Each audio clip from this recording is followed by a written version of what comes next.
Good Indians and Bad Indians. Dr. Nazir Jilani. The culture of a collective leadership in Kashmir is 80 years old.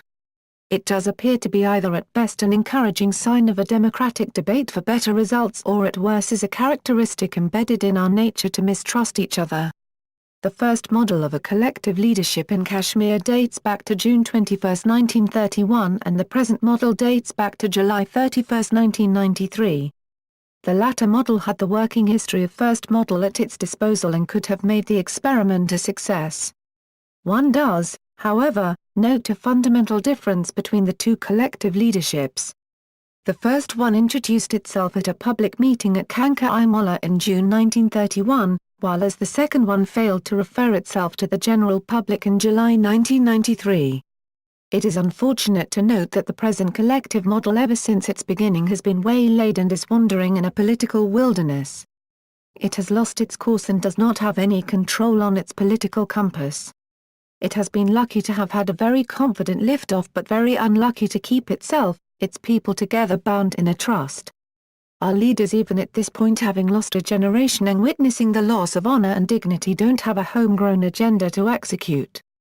Leaders sitting in the two camps of the fractured alliance and others vainly trying to remain in close proximity or at a distance from the alliance, all seem to have failed to select the political grammar that is required to follow while they need to address the cause of the people, in reference to India, Pakistan and the international community. One finds that Kashmiri leadership does not have a holistic approach and its political compass is programmed outside Kashmir. There is no harm in putting faith in Pakistan as party to the dispute and as a member nation of UN.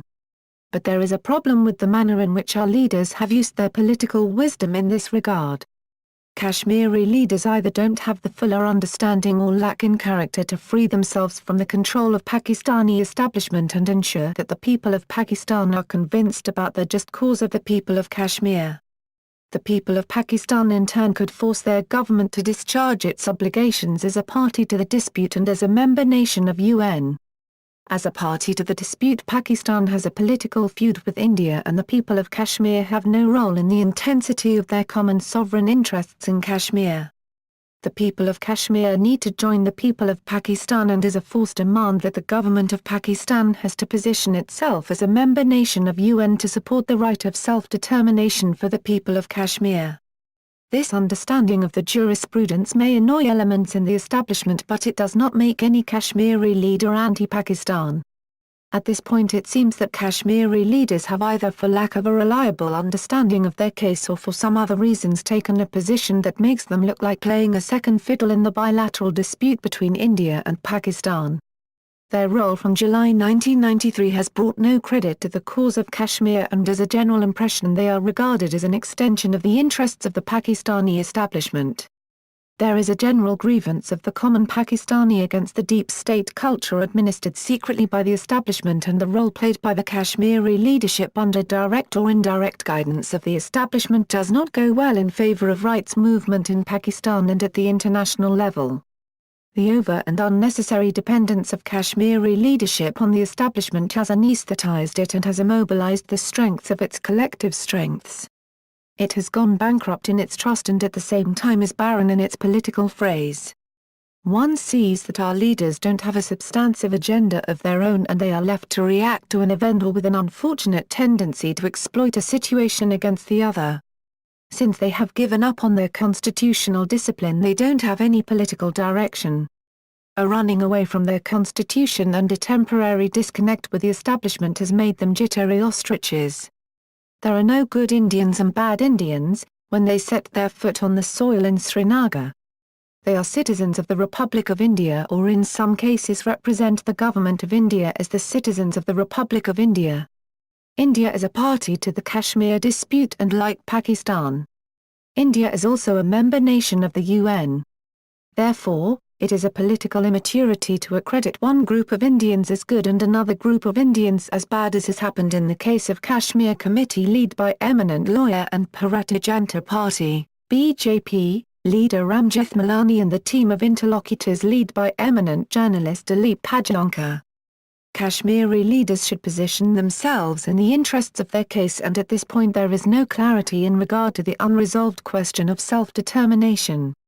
Our leaders have not made any effort to have a debate within their political structures and put the ultimate before the people of Kashmir as to whether they still believe that they have a right as equal people to self-determination or would like to roll on as robots with the continued somersaults, engineered by the establishment, on the question of rights movement.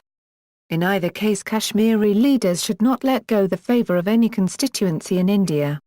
It has been a serious mistake to differentiate between the two constituencies represented by Ram Jethmalani and Dilip Padgaonkar. There is a huge mass of unfolding evidence in Pakistan that there is a deep state within a state and the common man has yet to participate in the governance of the state. Military establishment in Pakistan does not seem prepared to give up the colonial bent of mind and cascade to the level of common citizen in making Pakistan a place where the authority would be exercised by the people of Pakistan within the limits prescribed by Allah as a sacred trust. Establishment either serves America as a rule or remains obedient as a compulsion to the hand that holds the purse. It would not hesitate to pack lock, stock, and barrel the civil government elected by the people of Pakistan and would not hesitate to arrest and imprison the Chief Justice and judges of the highest judiciary. Establishment in Pakistan has not only continued to betray its own people, it flouts its own oath and has betrayed youth all around the world who were rounded up to fight against Communist Russia. American drones are able to hit their targets and kill innocent people, only when they are provided intelligence from the ground by the establishment. Prime Minister Vajpayee has been proved right when he said that Pakistan was a lead example of a nation that is ever ready to take U-turns. In fact, it is not Pakistan but the establishment in Pakistan which contracts out itself to the Lucifer. Its shady and unreliable role is exposed every day in national, international newspapers and WikiLeaks exposures. The common man has yet to know who really governs Pakistan and is uncertain about his future and the future of his children. Kashmiri leaders can't hang on for long to their willing or forced relationship with the establishment and continue to play a second fiddle at the cost of life, liberty, honor and dignity of the people. They have to revisit the substantive merits of their political agenda and shall have to take it to their people for re-examination and endorsement. It is not only the private and public person of a politician but all properties and assets of a leader post-1990 are a subject of public interest. If the community in general has suffered the loss in the last 23 years, the evidence of a leader having made a gain is disturbing and constitutes a crime. It would not be long before the establishment would alert the WikiLeaks and Kashmiri leaks. A common Kashmiri and conscientious people in other disciplines of life have a duty to intervene in their own interest and in the interests of our children and their children. Author is London-based Secretary-General of JKCHR, NGO in special consultative status with the United Nations and can be mailed at dr-nazigilani@jkchr.com.